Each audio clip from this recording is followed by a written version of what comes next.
In this video, I'll be talking about changing the direction of your walk. And the other part is walking backwards. Let's first start with changing the direction you're walking without missing a beat and without having a problem. Now, the biggest thing with that is you're continuing to walk. You're not doing anything different other than pushing your body into a new direction. What's so special about it, and why do we have problems with it with restrictive postures? You already know these answers from what we've covered before. But since we're in a more advanced, complex movement, some people may be scratching their heads, well, where did we really cover this? Well, go back to talking about the pressures in our feet and how the pressures in our feet can either move us to the side or forward or to the ankle. And we covered that in not too many videos ago. The same thing is what you're going to be using with as you're walking to change from walking here to start walking there. Now, there's a transition that happens, and that's what really causes the people with these restrictive postures the biggest problem. For one, they're up here. For two, it's a scary movement. They're back towards their heels and all the other stuff we've talked about. And many times they begin it on the wrong foot. And that's where you see the twisted ankles, the broken ankles, twisted knee, you name it. It's from being stupid with how you're entering that movement. And I say stupid not to mean intellectually, but we do stupid mistakes. Let's face it. I do them, you do them. We do things that we're not supposed to be doing, but with this clumsiness and guarding and stiffening in our posture, sometimes we don't know how to, and we just kind of fall into it. And when we fall into that turn here on this wrong foot, that's a big problem. Now, the changing direction is nothing more than a two-step procedure or a two-stride procedure. The first one is always straightforward with the opposite foot of the direction you intend to turn. In other words, here I'm coming forward with my right foot because I'm intending to go that way. So I need to set that turn up. 1, 2. The only thing I'm doing here differently is, one, when I'm coming forward, I have that pressure centered into this ball and toes of the left foot, pushing me forward. And now I have inside pressure on that big toe area and ball area, and it's pushing me in this angle.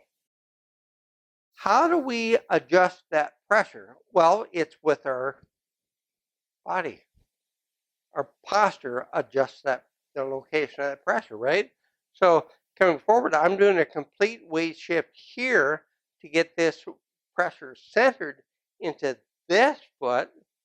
And then here, this is actually an incomplete transfer of body weight to get this pressure to leave this pressure towards the inside to be able to push me over here. See it again. Complete transfer of body weight, ball and toes, forward, incomplete transfer of body weight, up to the side. And with these clumsy, awkward postures, you're already doing that, but you're not intending to do that. So when you're walking around and you're doing this kind of stuff, it's the exact same thing, the exact same reason is causing it, but there it's uncontrolled, and this is very controlled. So as you're coming into that, you need to keep your posture where? In this ready stance hold that pressure in the ball area of your feet. And the same thing here, coming forward far enough. Remember in the video on the forward stride squat, here we are on that flat foot, and now boom, there we go over here. So everything comes together, all those little pieces, forward stride, then the change comes. Because where do we have to have that pressure? Towards the ball and toes of our feet, to be able to have a little bit of a pivot there as well with this back foot. If you're trying to do it on the same foot in the direction you want to move into, now this foot is mostly flat on the floor, sometimes off to the side because you're doing this kind of stuff and getting the pressure on the outside of the foot, which is more scary because then you're really falling into it. But you're coming forward for all practical purposes on this flattened foot, and then you're trying to twist your body this way, and as you're twisting your body to get yourself to move into that direction, then where's all that twisting and all that torque going? Right here in your leg, and especially in this knee. So you people that are having these knee sprains and twisting knees and fractures and tearing of ligaments there, that's a big cause of it because you're inadvertently, stupidly making that stupid mistake, turning here, twisting that knee.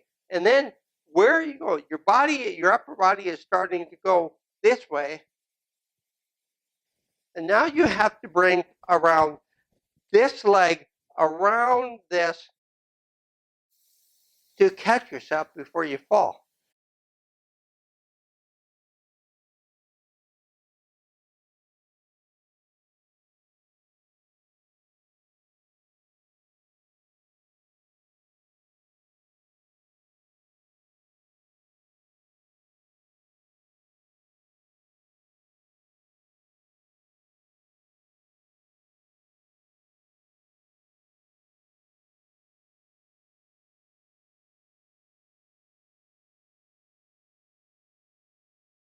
So in addition to the other problems we just talked about, the problem that really causes that injury to happen is this foot that you're trying to twist your body on using upper body movement and then bringing this around.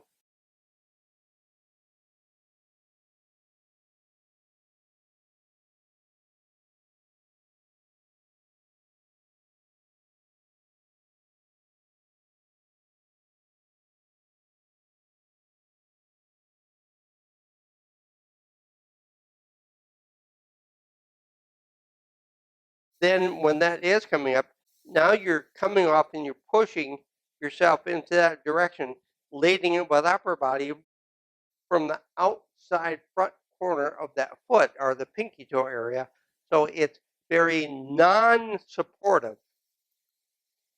So a lot of times people will buckle from that because there's not much support there. And the other reason they buckle down is because it doesn't feel very good on that knee joint. If the floor is something that doesn't allow your foot to slip on it, you're in trouble because then that foot won't pivot and twisting injuries big time. So you need to avoid that. Turning into a new direction, changing directions as you're walking is always a two-step process. The first one is always straightforward in the direction of your walk. The second one is into the new direction of the walk. That includes when you're standing still, because many of these injuries I've just talked about are created when you're standing still and then you start that first stride. You're standing here and you're moving there, but you're doing it from this foot.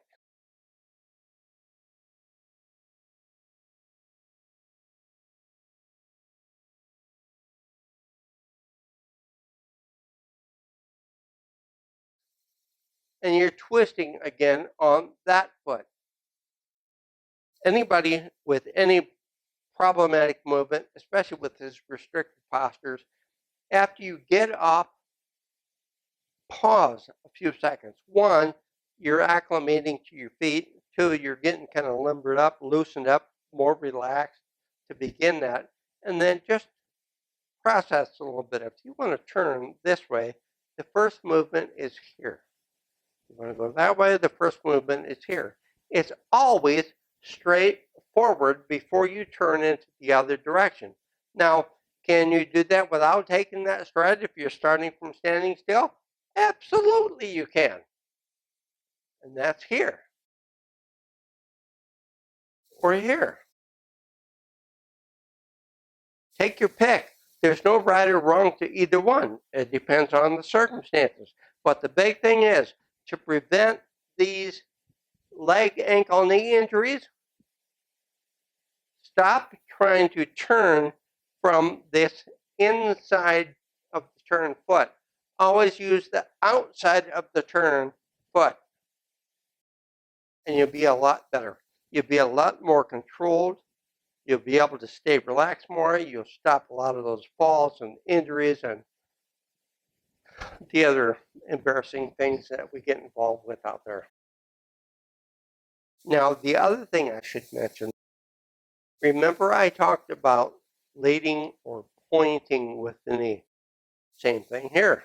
Stride forward, point the knee. Stride forward, point the knee.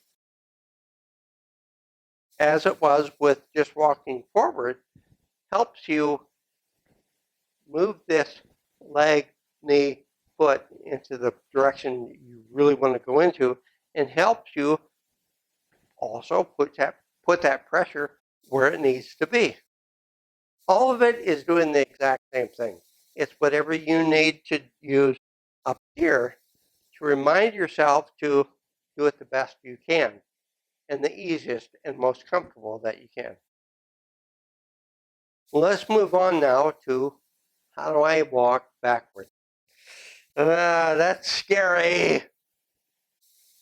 No, it's not. It's only scary when you don't realize how simple it is. The simple posture that you need to be in and where the pressure needs to be in your feet.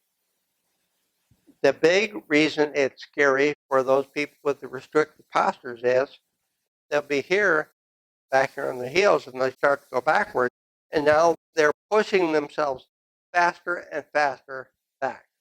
So, been there, done that. I remember that way back years ago, and you get to the point where you don't want to back up.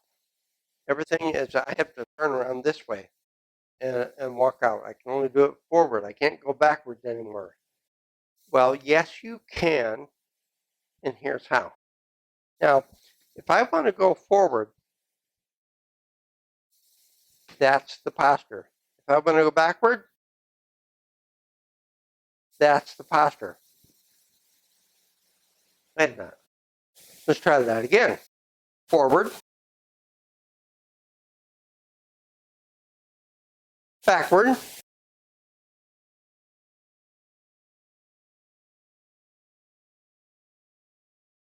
now answer this question. What was the difference? Yes, smarties. One was forward and the other was backward. The directions were different. Yeah, okay, got me. But let's be a little more specific with that. And what was different with the postures? What was different with the foot press? The mechanics of it? What was different? Basically, only one thing was different. Just one. And what was it? As you look at those, the posture is actually the same. The posture for taking a stride forward is the same posture as taking a stride backward. That means the pressure on the foot that you're using is the same. It's in the same location. So if the posture is the same and the location of the pressure on that foot doing the pushing is the same, it's in the same location, there can only be one difference, and that is the direction the pressure is applied into the floor. When I'm going forward, I'm pushing that pressure down and back. When I'm going backwards, I'm pushing that pressure down and forward. That's the only difference. It's just how you're applying the pressure into the floor. And you'll notice that with many of your movements, the pressure will feel like it's in the same area, but you're able to move your body into a different direction because of how you are manipulating that pressure, how you're fine-tuning things down here. But when you're walking backward, there's also one other thing about what you're doing. This foot stays behind and you push your body forward onto this foot. Okay, now going backwards, this is where we change it. We step backwards. Because we're coming off the toes here, we're stepping backwards, which means we are leaving our pressure here on the front foot, moving our back foot back, planting or putting the ball and toes area of our back moving foot down, and then we're moving onto it. Stride forward, step backward. We have to have something behind us before we move our body weight that way. Now, as you get comfortable with this, you can do that in one fluid motion, and many people do. Their body is moving back before that back moving foot is on the floor because they're comfortable, relaxed, and everything's coordinated, and off they go. But with your restrictive posture, you need to break it into these two movements and only allow yourself to go faster when you become a little bit more proficient with it and you're able to stay there. Now, there's another scary part. There was a scary stuff going forward that we had to get through, and that was having that pressure on the ball area of your foot and toes and moving forward, just using that small amount of move to move yourself forward. Well, you have to do the same thing going backward. But now it's going backward, so here we go again. It's a new direction, and this starts wigging out because, whoa, whoa, whoa, when we're up here and we're doing this, no, no, no, we're going to fall backwards. We don't do that, blah, blah, blah. A lot of this old junk up here in your head is going to come back. And there's a physical issue here as well, and that again is trusting yourself with the ball and toes area of that foot to stay forward as you're moving this foot back. And if you're not balanced there, that foot's not going to be able to come back. If you're too far forward, you're going to have some issues with that. So you don't have to have all of that weight just on the ball and toes area of your feet. Keep your whole foot on the floor, but just have extra pressure forward, and you're taking a smaller stride back then, and that allows you to take these smaller strides back as you're learning how to become comfortable with staying forward as you're moving back. Staying down is going to be the key, because those of you with that restricted posture that have been doing this for a long time, you will start doing this, but then the old crap of shoulders coming up and moving backwards, it's going to come back in a heartbeat. Staying forward, just as you had to do when we were starting these forward strides, You have to exaggerate it.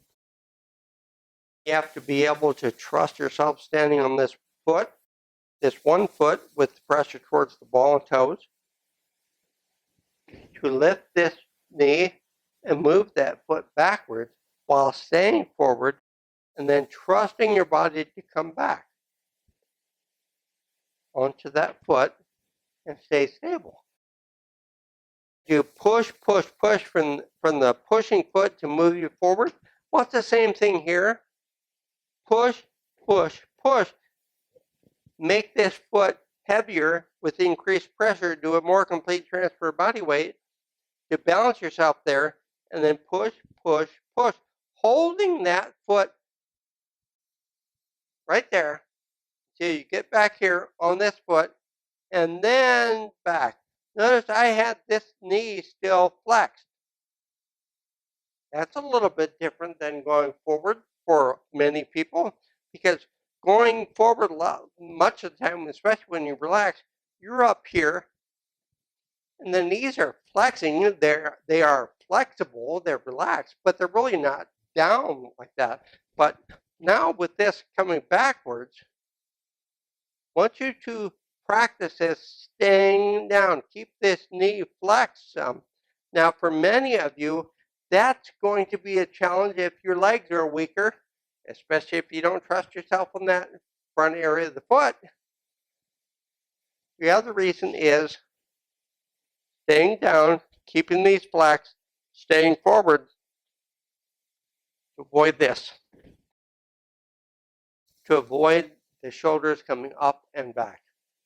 It's going to take a little bit of work, but once you learn to trust it, it's not that big of a deal as in all of this stuff. But until you can, it's a huge deal. I know. I've been there. I've done that. I've come through all this stuff. And this moving backwards, I had to really work on it to try to figure it out and be able to do it, especially back in my early dance days when I didn't know these things I'm teaching you now. But once I figured it out, then, piece of cake. This is nothing more than walking forward. The exact same stuff applies, except I'm just now pushing the pressure forward and my body's going backward. And as long as I keep my upper body forward, I'm not going to move back here on my heels. And that's the big ticket, the big thing you have to work on. Keeping forward, staying forward, even if your knees aren't flexed so much, staying forward, because that will keep that pressure forward on your feet in the ball and toes area. And that's where you need it to be for the back movement. Don't get back here on your heels, because then you're in that pushing fall accident tragedy just waiting to happen. Things are getting easier. Things are starting to come together for a lot of you. I know some of you are just previewing some of these videos to see what's on them, to try to put things together. And for those of you that aren't ready for the movement, it seems to be out in left field somewhere, to put it one way. For those of you that are working through sequentially, you're realizing that this is all the same stuff. I'm just adding little bits and pieces onto it, making these overly complicated movements become more friendly again. And that's the pattern. Making them friendly again, making them more natural. None of you with these restricted posture movement impairments are going to, at the end, be completely natural again. Speaking about those with these disorders that we have and other things. And all of that is because we aren't that naturally functioning person that we were before. We have these deficits that we have to deal with. So to expect complete normalcy is not going to happen. But we can come very close to it. A big key, and it took me a long time to figure this out, You're not trying to become that normal person, that naturally moving person that you were before. All you're trying to do is become better, more natural. Like what you want to be able to do is to become comfortable in your own skin. You want to have it feel comfortable to you so that you can relax into it and just do it however you want and not worry about the mistakes anymore. That is the huge, huge end point. And when you get to the end point, you realize you will realize that it's a roundabout. That's about the best way to put it, because you reach that point where, hey, I'm doing pretty darn good. But I kind of go in circles. Sometimes it's great, other times it's not so good. Then it's really bad, and then it comes good again. And that's okay because it's so much better than what it was before. Work your program, work yourself, be able to become comfortable with yourself. When you